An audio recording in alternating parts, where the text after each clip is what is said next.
Hey, how are we doing? I'm gonna try to make it as short as I can regarding the energies coming into April.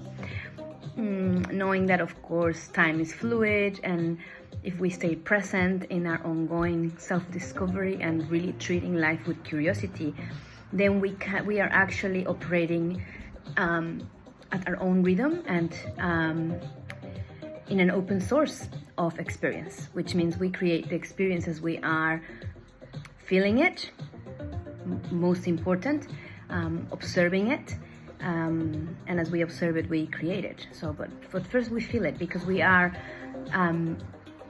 embodied beings, right? We are in this planet in a body, which functions and in a very particular energetic frequency way. So April is coming with a lot of durations. We have the full moon in Libra coming in on the 6th. It is such an important moon, as it also will bring the start of the eclipse season.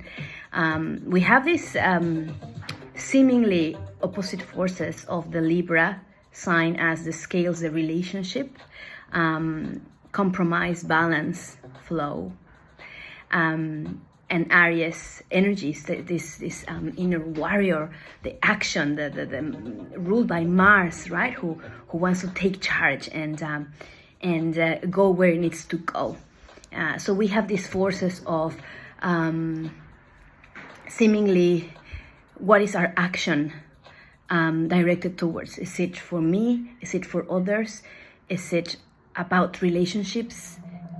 And I would say yes, it's definitely about relationships, but mostly and most important is relationship with yourself, because all of these configurations are all in very personal houses. If you look at them and understand that Chiron, for example, is now in conjunction with Aries.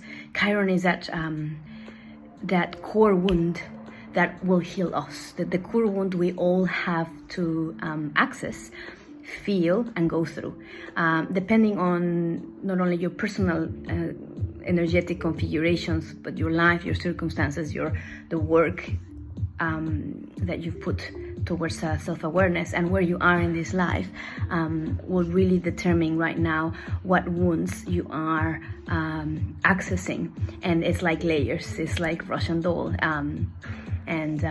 or like onion layers, right? I know my particular one, and I work with it when it comes, and it still surprises me. Yesterday I had another layer coming in, and it was like, really? It's like your mind is really kind of resisting, and it's natural. We resist growth and we resist change because it means getting ourselves out of a comfort zone, or maybe we're not expecting it and we don't know how to handle it. So resistance is a natural way of expressing when surprise comes. No, we resist it at first. Ideally, we go past the resistance and we go deep into the emotion, the energy that is coming through, and for you to feel, to acknowledge, to witness, to observe, and hopefully to let go or work with it. What is it telling you? April 11th is a doorway. The sun aligns with Jupiter, and it is also called a galactic expander. We connect with cosmic doorways. We're always connected, you know. I tend to give this as general guidelines for some of you who are needing a map, a roadmap, but it's not necessarily exactly as it is, because everything is, again, being collectively navigated according to our state of frequency, where we are at collectively and personally. I am now in a journey of my life where I'm really truly taking my life at time, a second, a minute, an hour at a time.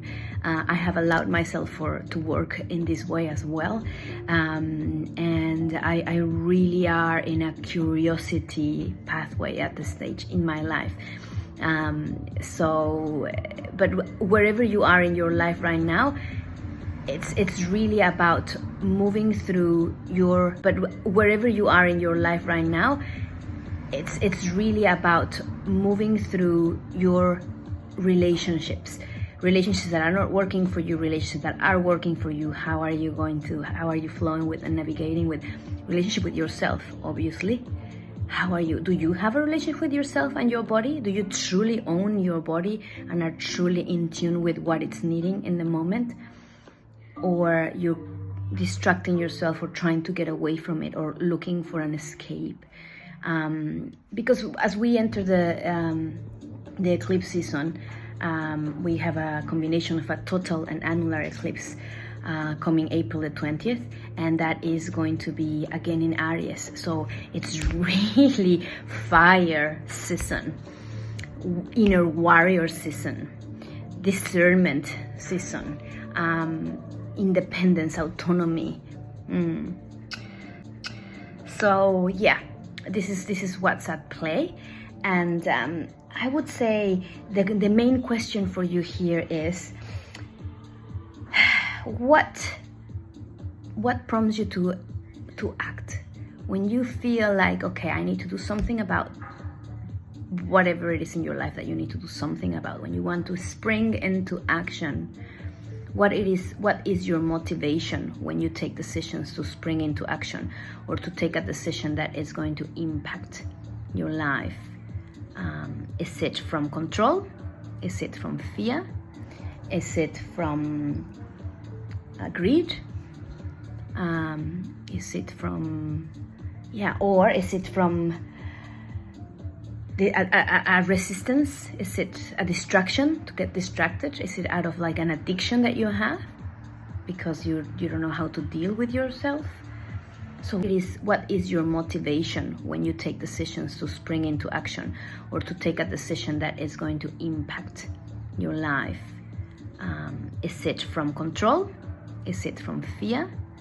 Is it from greed? Is it from or is it from a resistance? Is it a distraction, to get distracted? Is it out of like an addiction that you have because you don't know how to deal with yourself? So where is the action? What is the motor of the action? Or is it pure curiosity?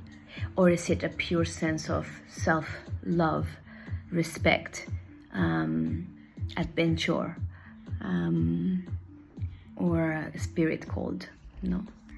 So where is this action that whatever you need to do, just make sure that that it is really in alignment with a true need, a true longing. What are you longing? What are you longing to express? What are you longing to experience?